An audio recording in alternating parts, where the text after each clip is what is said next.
So I got into editing as a hobby. It was me just doing Fortnite videos on my own little channel, and it slowly became me doing it for other people, and then bigger creators are noticing me. I moved into the content space, and now I'm working with the largest channels in the world. I started when I was 16 years old. I'm 19 now, so it took me about 3-4 years, and I wish I could have gotten there earlier. And it was because of this one mistake that I think a lot of other video editors, maybe you, are falling into the trap of. My name's Sayeef. I'm a video editor for some of the largest channels in the world, and now I hope video editors like you do the same. So if you're like me, then you're probably someone that has pretty decently large goals in terms of video editing or just life in general. Like whether it be monetarily, socially, just your life in general, you're probably someone that's pretty ambitious. And I remember when it came to editing, I was too. It was like I started this thing as a hobby and now starting to make a bit of money from it, and I just want to push it. Not even because I'm a materialistic guy. Like I wear the same black t-shirt every day. I'm living in my parents' house still. I'm not like crazy materialistic, but I almost want to make the money, first of all for the freedom it gives, but more just to say that I've like made the money myself.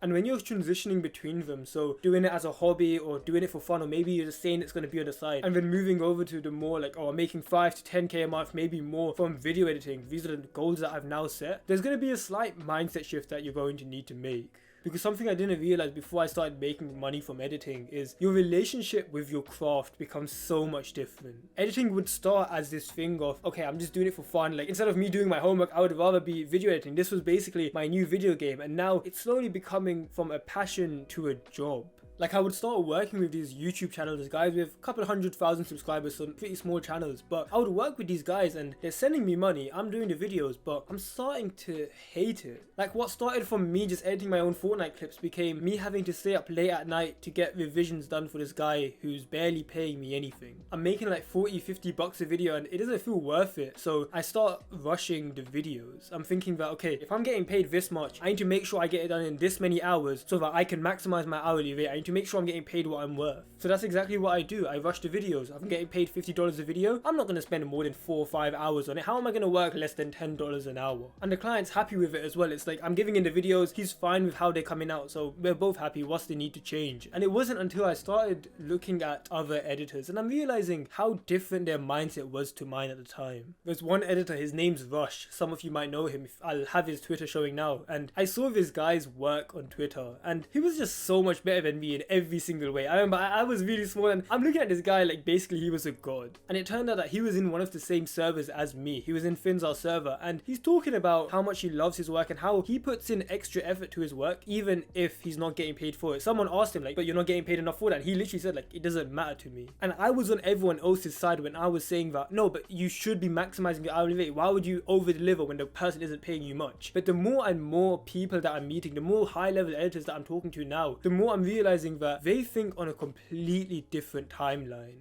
While I'm thinking about how I'm gonna rush this video so I can get paid as much as possible for this one right now, what these guys are thinking is I'm going to get this video done as best as possible so that the next video that I do, I'm able to charge so much more. Because I'm gonna get this video done so well that I'm able to put it on my portfolio and now people will value me higher.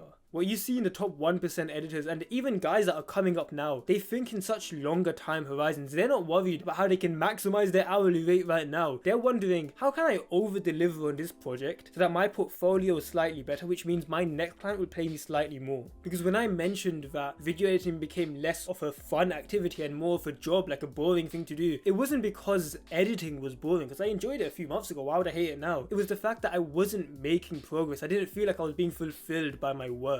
So I give this kind of as a warning to anyone that's getting into freelance editing. And like you're playing the game of editing anyways, you might as well try win it, right? So if you are getting into this, just have the mindset of I'm not doing every single project just for the payment that comes for it. But the true payment from each video is the fact that I can get a slightly better, slightly larger creator by having this on my portfolio. Think in terms of portfolio potential, not in terms of quick cash grabs. Because let's be real, between me and you, we've both had projects where we've kind of rushed them and we were thinking like, oh, the client won't mind, and I mean it is due tomorrow, so let me just get it done real quick. And the thing is, it's gonna feel good because you're getting paid the same amount, so technically your hourly rate is gone up. You feel like you're making quick money, you're making quick cash, but the problem is that quick cash comes at the cost of your long-term growth. If you're working at like 50 or $100 a video right now, how do you expect to attract someone who's paying 2, 3, 4, 500 a video if you couldn't even try it on a lower paying video? They can't trust you, can they? So go into your client projects with more of this long-term thinking that each project is for your future growth, and I think you'll make a lot more progress. You can scroll down right now, click the red subscribe button. If you're into video editing and you want to make more money from it, my content's free, you can join us. We also have Discord server you can join, and yeah, that's all. Take care. Peace.